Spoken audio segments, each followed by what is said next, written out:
SBA Publications.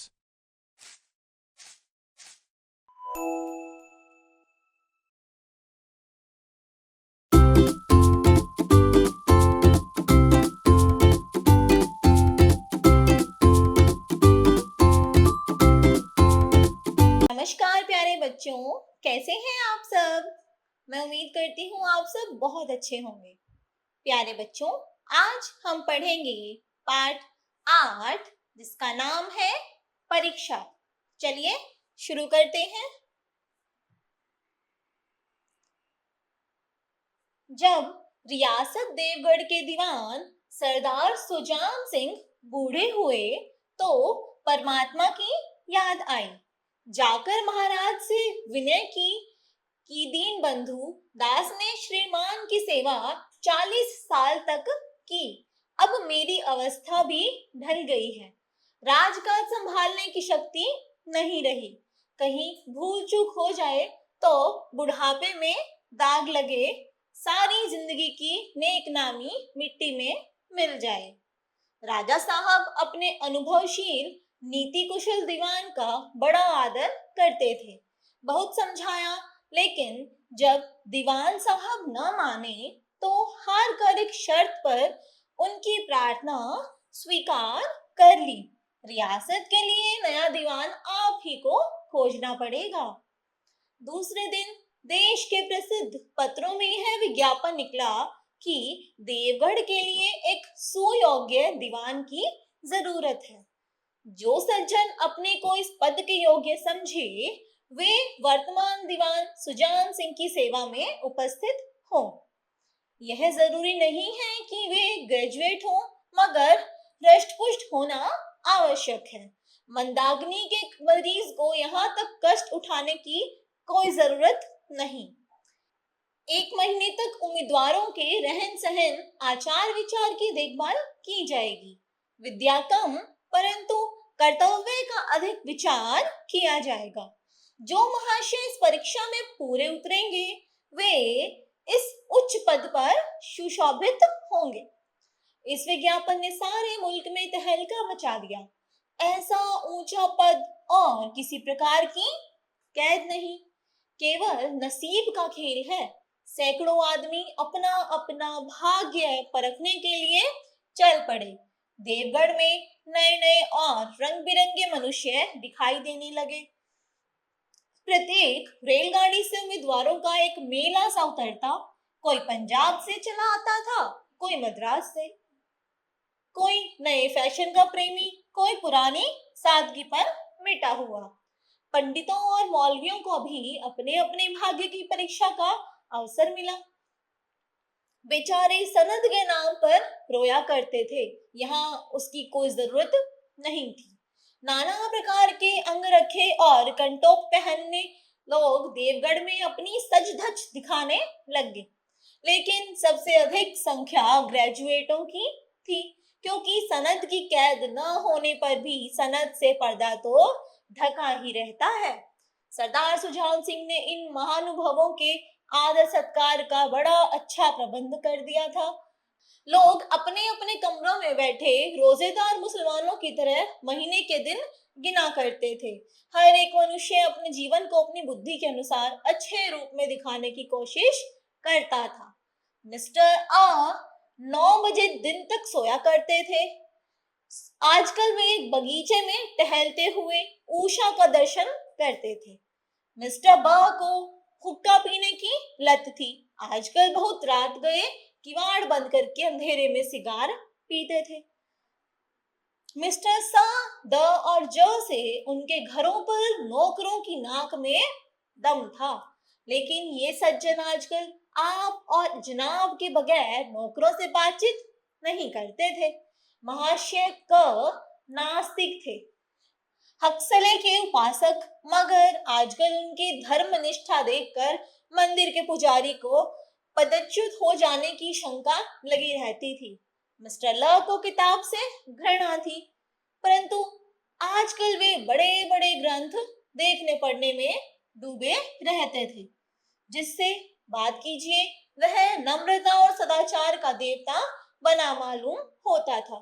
Sharma ji घड़ी रात से ही वेद मंत्र पढ़ने लगते थे और मौलवी साहब को नमाज के सिवा और कोई काम न था। लोग समझते थे कि 1 महीने का झंझट है, किसी तरह काट ले, कहीं कार्य सिद्ध हो गया तो कौन पूछता है।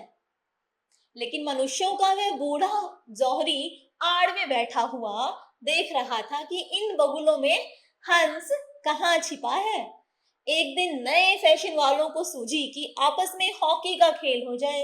यह प्रस्ताव हॉकी के मंजे हुए खिलाड़ियों ने पेश किया। यह भी तो आखिर एक हॉकी विद्या ही है, इसे क्यों छिपा के रखा जाए। संभव है कुछ हाथों की सफाई ही काम कर जाए। चलिए तय हो जाए। फील्ड बन गया, खेल शुरू हो गया और गेंद किसी दफ्तर के अप्रेंटिस की तरह ठोकरे खाने लगी। रियासत देवगढ़ में यह खेल बिल्कुल निराली बात थी। पढ़े लिखे भले मानस लोग शतरंज और ताश जैसे गंभीर खेल खेलते थे। दौड़ कूद के खेल बच्चों के खेल समझे जाते थे। खेल बड़े उत्साह से जारी था। धावे के लोग जब गेंद को लेकर तेजी से उड़ते तो ऐसा जान पड़ता था कि कोई लहर बढ़ती आ रही है। लेकिन दूसरी ओर से खिलाड़ी इस बढ़ती हुई लहर को इस तरह रोक लेते थे मानो लोहे की दीवार उनके सामने आ गई हो। संध्या तक यही धूमधाम रही। लोग पसीने से तर हो गए। खून की गर्मी आंख और चेहरे से झलक रही थी। हांफते हांफते बेदम हो गए। लेकिन हार जीत का निर्णय ना हो सका। अंधेरा हो गया था। इस मैदान से जरा दूर हटकर एक नाला था, उस पर कोई पुल न था। पथिकों को नाले में से चलकर आना पड़ता था। खेल अभी बंद ही हुआ था और खिलाड़ी लोग बैठे दम ले रहे थे कि एक किसान अनाज से भरी हुई गाड़ी लिए हुए इस नाले में आया।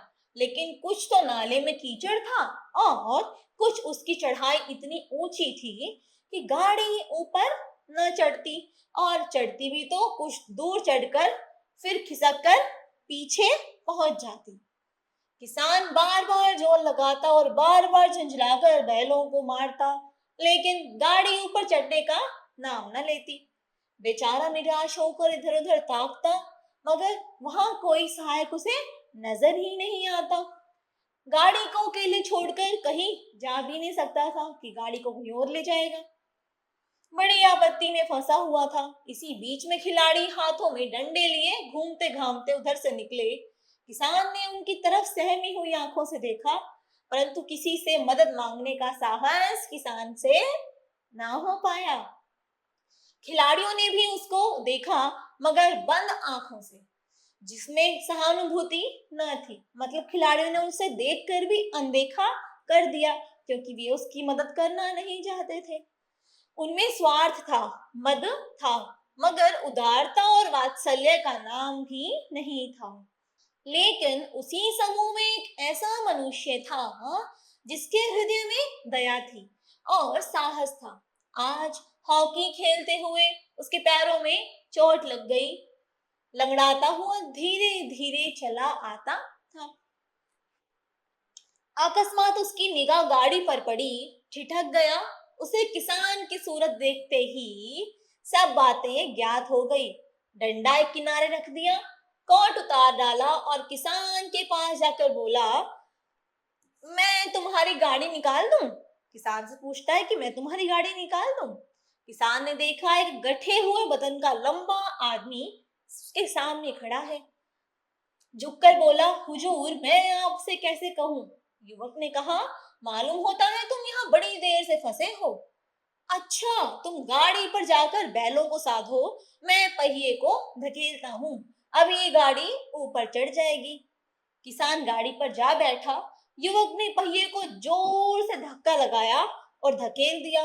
कीचड़ बहुत ज्यादा था, वह घुटने तक जमीन में गड़ गया, क्योंकि वहां पर पूरे में कीचड़ फैला हुआ था। लेकिन हिम्मत न हारी, उसने फिर जोर लगाया। उधर किसान ने बैलों को ललकारा, बैलों को सहारा मिला, हिम्मत बंध गई। उन्होंने कंधे झुकाकर एक बार जोर लगाया, तो गाड़ी नाले के ऊपर थी।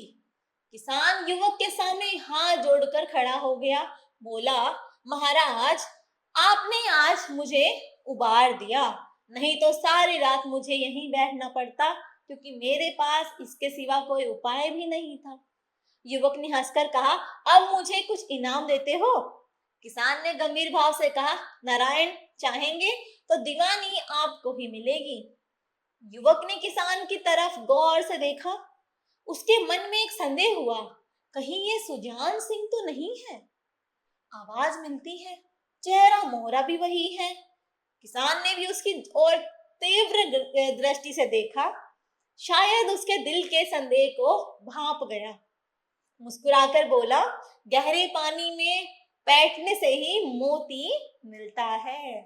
महीना पूरा हुआ, चुनाव का दिन आ पहुंचा। उम्मीदवार प्रातःकाल से ही अपनी अपनी किस्मतों का फैसला सुनने के लिए उत्सुक थे। दिन काटना पहाड़ हो गया।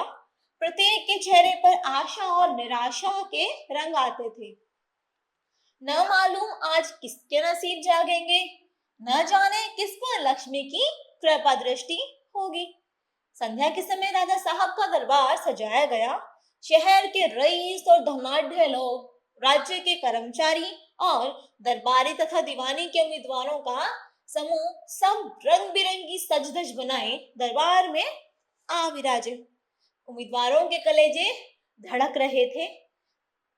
सरदार सुजान सिंह ने खड़े होकर कहा, दीवानी के उम्मीदवार महाशयों, मैंने आप लोगों को जो कष्ट दिया उसके लिए मुझे क्षमा कीजिए।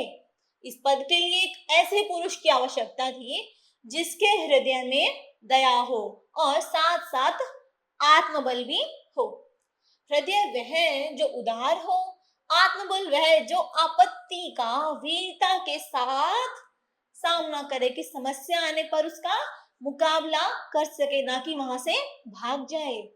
और इस रियासत के सौभाग्य से हमें ऐसा पुरुष मिल गया है। ऐसे गुण वाले संसार में कम ही हैं, और जो हैं वे कीर्ति और मान के शिखर पर बैठे हुए हैं। उन तक हमारी पहुंच नहीं है। मैं रियासत को पंडित जानकीनाथ सा दीवान पाने पर बधाई देता हूँ। रियासत के कर्मचारियों और रईसों ने पंडित जानकीनाथन की तरफ देखा। उम्मीदवार दल की आंखें उधर उठी, मगर उन आंखों में सत्कार था, इन आंखों में ईर्ष्या। सरदार साहब ने फिर फरमाया, आप लोगों को यह स्वीकार करने में कोई आपत्ति न होगी कि जो पुरुष स्वयं जख्मी होकर भी एक गरीब किसान की भरी हुई गाड़ी को दलदल से निकालकर नाले के ऊपर चढ़ा दे, उसके हृदय में साहस, आत्मबल और उदारता का वास है। ऐसा आदमी गरीबों को कभी न सताएगा, वह हमेशा गरीबों की सहायता ही करेगा। उसका संकल्प दृढ़ है जो उसके चित्त को स्थिर रखेगा।